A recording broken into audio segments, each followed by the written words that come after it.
दुनिया ये सदाकत में तेरा नाम रहेगा, दुनिया ये सदाकत में तेरा नाम रहेगा, सिद्दीक तेरा नाम से इस्लाम रहेगा। दुनिया ये सदाकत में तेरा नाम रहेगा, दुनिया ये अदालत में तेरा नाम रहेगा, उस्मान तेरा नाम से इस्लाम रहेगा। दुनिया ये मुअज्जिन में तेरा नाम रहेगा, बेलाल तेरा नाम से इस्लाम रहेगा। दुनिया ये शुजाअत में तेरा नाम रहेगा, दुनिया ये शुजाअत में तेरा नाम रहेगा, हैदार तेरा नाम से इस्लाम रहेगा। जोरे बोला जाবে কি আল্লাহু আকবার। আল্লাহ রাসূল সাল্লাল্লাহু আলাইহি ওয়াসাল্লাম মসজিদে নববীর ইমাম, সাহাবীরা রাসূলের কাছে যায় বিচার নিয়ে গেছে, বিচার বলে পয়গম্বর আপনার কাছে বিচার নিয়ে আসলাম, নালিশ লই আইলাম। বলে পয়গম্বর আপনি তো বলছেন মসজিদে জামাতের সাথে নামাজ আদায়ের জন্য প্রতিটা ওয়াক্তে যারা সবার পরে আসে আবার সবার আগে চলে যায়, এদের মধ্যে মুনাফিকের ঘ্রাণ পাওয়া যায়, এদের মধ্যে মুনাফিকের আলামত পাওয়া যায়। আপনি নবীজি নিজেই বলেছেন, নবীজির একটা হাদিস। তাহলে পয়গম্বর আপনার প্রিয় সাহাবী আব্দুল্লাহ আনসারী, বলেন তো নামটা কি? নবীজির সাহাবী আমি শেষেও জিজ্ঞাসা করব, হয়তো নামটা বলতে হবে। আব্দুল্লাহ আনসারী সাহাবী, আপনার প্রিয় আব্দুল্লাহ প্রত্যেকটা ওয়াক্তে নামাজের সময় সবার পরে আসে, আবার সালাম ফিরানোর সাথে সাথে দৌড় দিয়া আবার বের হয়ে যায়। এটার কারণটা কি? তার বিচার আপনি করেন না কেন? তার ব্যাপারে আপনি কোনো কথা বলেন না কেন? একদিন, 2 দিন, 3 দিন নবীর কাছে যায় নালিশ দিলেন কয়েকজন সাহাবী মিলা। বলে পয়গম্বর আব্দুল্লাহ তো সবার পরে মসজিদে আসে, সবার আগে আবার চলে যায়, তার ব্যাপারে আপনার কোনো কথা নাই কেন? বারবার বলার পর পয়গম্বর বললেন, এই সাহাবীরা সাবধান, আব্দুল্লাহর ব্যাপারে আর একটা শব্দ উচ্চারণ করবা না, এটা মুমিনের শান হইতে পারে না। কারো ব্যাপারে, কোনো বান্দার ব্যাপারে, কোনো মানুষের ব্যাপারে সত্যতা না জেনে, যাচাই না করে আড়ালে মন্তব্য করা মুসলমানের কাজ নয়, বরং বাটপারের কাজ। সমাজের মধ্যে অপবাদ দেওয়া, গীবত করা, শিকায়েত করার মতো মানুষ আছে না নাই? আপনাদের এলাকাতে নাই, আমরা এইদিকে আছে, এই জন্য কইলাম। ইন্দেও আছে, আপনারা যেহেতু কইছেন তাহলে আছে, আমি তো আর কই নাই। এবার পয়গম্বর সাহাবীদেরকে বললেন, এই আমার সাহাবীরা, আমার আব্দুল্লাহর ব্যাপারে না জেনে মন্তব্য করবা না, চলো আব্দুল্লাহর বাড়িতে আমরা সরাসরি যাব। সুবহানাল্লাহ। সাহাবীদেরকে নিয়ে নবীজি আব্দুল্লাহর বাড়িতে গেলেন। গরিব সাহাবী আব্দুল্লাহ বাড়িতে যায়, দেখলেন দরজাটা ভিতর থেকে লাগানো। কোন দিকে? ভিতর থেকে দরজাটা লাগানো। নবীজি ডাক দিলেন, আব্দুল্লাহ কই, বের হয়ে আসো। কথা বলেন না। সাহাবীরাও ডাকাডাকি করলেন, কেউ কোনো কথা বলেন না। রাসূল তাকায় দেখলেন আব্দুল্লাহ আনসারী বারান্দার যে পিলার আছে, কর্নারের পিলারের সাথে আব্দুল্লাহ আনসারীর ছোট্ট একটা সন্তান ছিল, নাবালক, অবুঝ শিশুকে তালা লাগায়া বাইন্দা রাখছে, তালা লাগায়া রাখছে, যেন কোথাও ছোটাছুটি করতে না পারে। নবীজি দৃশ্যটা দেখলেন, কোনো কথা বললেন না। মনোযোগ আছে, মনোযোগ আছে। পয়গম্বর এই দৃশ্যটা দেখলেন, কোনো কথা বললেন না। আব্দুল্লাহ আনসারীকে বারবার ডাক দিছে, কথা বলে না।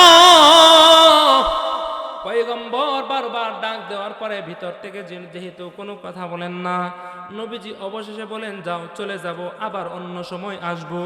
নবীজি যেই বাড়ি থেকে বের হওয়ার জন্য রওনা হয়ে গেছে, ভিতর থেকে আব্দুল্লাহ ডাক দিয়ে বলেন, পয়গম্বর বেয়াদবির জন্য মাফ চাই, চইলা যায় না। দু জাহানের সরদার পয়গম্বর আপনি আসছেন, রহমতের নবী, মায়ার নবী, আপনি আমার বাড়িতে আসছেন, আপনি চইলা যায় না পয়গম্বর, আমি আসতেছি। আব্দুল্লাহ আনসারী একটা চাদর মোড়া দিয়া শরীরে, অন্য কোনো কাপড় নাই, শুধুই মাত্র একটা চাদর গায়ে জড়াইয়া রাসূলের সামনে আয়েশা হাজির হয়ে গেলেন। এবার বললেন, পয়গম্বর দেরি করার জন্য আপনার কাছে মাফ চাই, কষ্ট নিয়েন না, আমাকে মাফ করে দিন, বদ্ধ দিন না পয়গম্বর, আপনার জন্যই তো আমরা সৃষ্টি হইলাম, আপনার সুপারিশ নিয়েই তো আমরা জান্নাতে যাব পয়গম্বর, আপনি ডাকছেন, আমি কথা বলি নাই, আমার দেরি করার জন্য আফওয়ান, মাফ চাই। দেরি করার কারণ হলো পয়গম্বর আপনার কাছে যত সাহাবী আছেন সমস্ত সাহাবীদের মধ্য থেকে আমার মতো গরিব সাহাবী আরো আছে বলে আমার জানা নাই পয়গম্বর। আমার মতো গরিব সাহাবী আপনার আরো আছে কিনা আমি তাও জানি না। সময় খুব কমের জন্য আমি সংক্ষেপে বলতেছি। এবার পয়গম্বরকে উদ্দেশ্য করে বললেন, আব্দুল্লাহ, ও পয়গম্বর, আমার মতো গরিব সাহাবী আপনার আছে বলে আর জানা নাই। আমি এবং আমার স্ত্রী, আমাদের স্বামী স্ত্রীর মধ্যে একটা মাত্র কাপড় আছে, যে কাপড়টা আমার পরনে। আমার স্ত্রী উলঙ্গ হইয়া ঘরের ভিতরে গর্ত আছে, গর্তের মধ্যে বসায় রেখে আসছি পয়গম্বর। প্রতিটা ওয়াক্তে যখন আজান হয়ে যায় আপনার পিছনে জামাতের সাথে নামাজ আদায়ের জন্য আমি আমার স্ত্রীকে উলঙ্গ রেখে কাপড়টা পরে আমি তাড়াতাড়ি মসজিদে যাই। মসজিদে যাই আমি নামাজ আদায় করি। নামাজ আদায় করে আল্লাহকে খুশি করার জন্য নামাজটা আদায় করি। কাপড় নাই এজন্য নামাজ পড়লাম না, এই কথা আল্লাহর কাছে চলবে না। ও পয়গম্বর, আমি নামাজটা আদায় করা সালাম ফিরাইয়া তাড়াতাড়ি আয়সা আমি ঘরে হাজির হই। ঘরে আয়সা হাজির হইয়া আমি কাপড়টা খুইলা আমার স্ত্রী গায়ে দেই। স্ত্রী এই কাপড়টা গায়ে জড়াইয়া সেও রবের কুদরতে পায়ে সিজদা দেয়। সেও আল্লাহকে সন্তুষ্টি অর্জন করার জন্য নামাজ আদায় করে। সুবহানাল্লাহ। ও পয়গম্বর, আজকে আসরের নামাজ পড়া ঘরে আসলাম। আসরের পরে বেশি সময় ওয়াক্ত থাকে না, তাড়াতাড়ি আসছি। আয়সা আমি চাদরটা খুইলা আমার স্ত্রীকে দিলাম। স্ত্রী গায়ে জড়াইয়া নামাজে দাঁড়াইছে। আমি বসে থাকলাম উলঙ্গ হইয়া। ও পয়গম্বর, এই সময় আপনি আয়সা ডাক দিলেন, আমি যদি উত্তর দেই আর না সেটা বড় বেয়াদবি হয়। ও পয়গম্বর, আর আমি যদি উত্তর দিয়ে আসার আপনার কথা রক্ষার চেষ্টা করি তাহলে আমার স্ত্রীর নামাজটা নষ্ট হয়ে যাবে। আমি বুঝলাম, আমি অনুভব করলাম আপনি দু জাহানের সরদার, পবিত্র নবী, মায়ার নবী, দয়ার নবী আপনি। ও পয়গম্বর, আপনার সাথে দেখা করার চেয়ে আমার স্ত্রীর নামাজের দামটা তো আল্লাহর কাছে বড় প্রিয়। নবীর দিদারের চেয়ে নামাজ বেশি দামি। এবার আব্দুল্লাহ আনসারী কথা বলার পর বলেন তো দেখি, নবী যে উদ্দেশ্য জানা, যে উদ্দেশ্য নিয়ে আসছিল, যে কারণ জানার জন্য আসছিল, আরো বাকি আছে জানার? বুঝেন নাই মনে আরো বাকি আছে? নবীজি দ্বিতীয়বার কোনো কথাই বললেন না। আব্দুল্লাহর হাতটা ধরলেন, হাতটা ধইরা বলেন, আব্দুল্লাহ চলো মসজিদে নববীর দিকে। আব্দুল্লাহকে সহ সাহাবীরা সবাই মসজিদে নববীর দিকে গেছে। মসজিদে নববীর সামনে যাওয়ার পর পয়গম্বর ডাক দেয়া বললেন, এই আমার সাহাবীরা, তোমরা কে কোথায় আছো? তাড়াতাড়ি আয়সা মসজিদে নববীর সামনে হাজির হয়ে যাও। জান্নাতি কোন যুবক যদি দেখতে চাও, আমি আব্দুল্লাহর দিকে তাকা দেখো। हम शान रसालत पे है दिल दादो व शाहिदा, हम शान रसालत पे है दिल दादो व शाहिदा, हम शान रसालत पे है कुर्बान व सुवैदा, वो जिसके जुबान शान रसालत को सताई, मसनद से निकालेंगे उसे खींच किलाई, वो जिसका कलम शान रसालत को घटा दो, आए शान नबूवत को गुलाम उसको मिटा दो। चिल्लाया पड़ा যাবে কি আল্লাহু আকবার। আমার ভাইরা, এবার আব্দুল্লাহকে আল্লাহর নবী জান্নাতি যুবক হিসেবে ঘোষণা করে দিয়েছে। আব্দুল্লাহ আনসারীর প্রতি নবীজি সন্তুষ্ট হয় না, অসন্তুষ্ট হয়া জান্নাতি যুবক হিসেবে ঘোষণা করছে। এবার আব্দুল্লাহকে ডাক দিয়ে বলেন, আব্দুল্লাহ, কারণটা জানলাম, নামাজে কেন পড়ে আসো? নামাজ থেকে কেন আগে চলে যাও?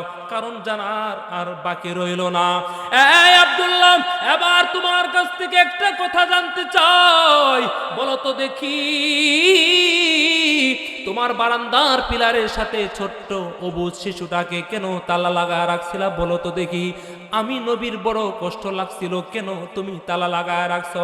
এবার আব্দুল্লাহ ডাক দেয়া বলে, পয়গম্বর, পৃথিবীর কোন মানুষ যদি নাও জানে, আপনি তো জানেন আমি গরিব।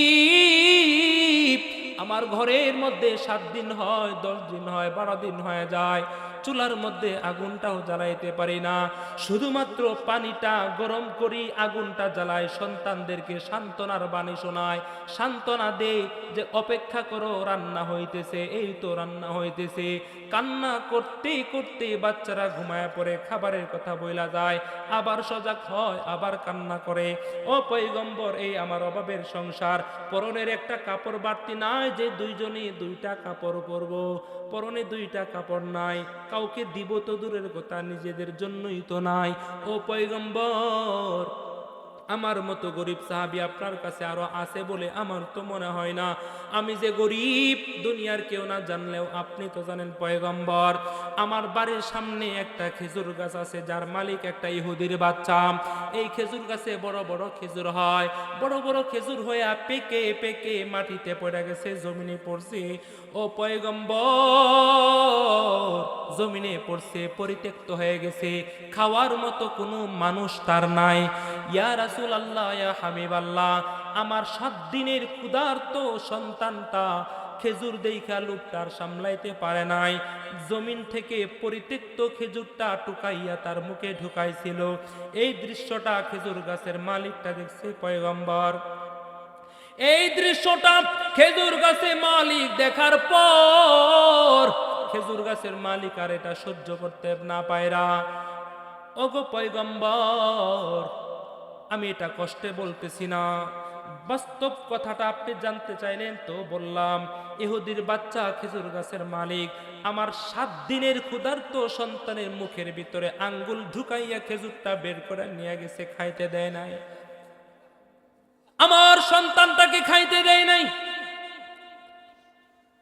আমার সন্তানটা ক্ষুধার যন্ত্রণায় কান্নার আওয়াজ আমি বাবার কানে যখন আসি, ইয়া রাসূলুল্লাহ বলতে পারবো না, ভিতরটা চুরমার হয়ে যায়। আমার সন্তানটা যেন, আমার সন্তানের এই দৃশ্য যেন দেখতে না হয়, এটার জন্য তালা লাগায় রাখলাম। আর একটা কারণ হলো আমার সন্তান যেন কারো হারাম মাল পেটে না ঢুকায়। হারাম ঢুকাইলে নামাজ কবুল হবে না, হারাম ঢুকাইলে হুজুররা দান করতে বললেও সম্পদ থেকে দান করবে না, হারাম যদি ঢুকায় তাহলে জিকির করতে মন চাইবে না, হারাম যদি ভিতরে ঢুকা যায় তার কাছে হুজুর ভাল লাগবে না, হারাম যদি ঢুকায় তাহলে তার নামাজ ভাল লাগবে না, নামাজ পড়তেই মন চাইবে না, হারাম যদি ঢুকায় তাহলে সংসারে শান্তি আসবে না, হারাম যদি ঢুকায় তাহলে তার সন্তানদেরকেও মানুষ বানাইতে পারবে না। বলেন তো দেখি, সমাজের মধ্যে হারামের সরাসরি, ঘুষের সুদের সরাসরি আছে না নাই? আল্লাহ হেফাজত করুক, বলেন আমিন। এবার আব্দুল্লাহ আনসারী বললেন, পয়গম্বর, এই দৃশ্য যেন আমার দেখতে না হয়, এটার জন্য আমি আমার সন্তানকে তালা লাগায় রাখছি।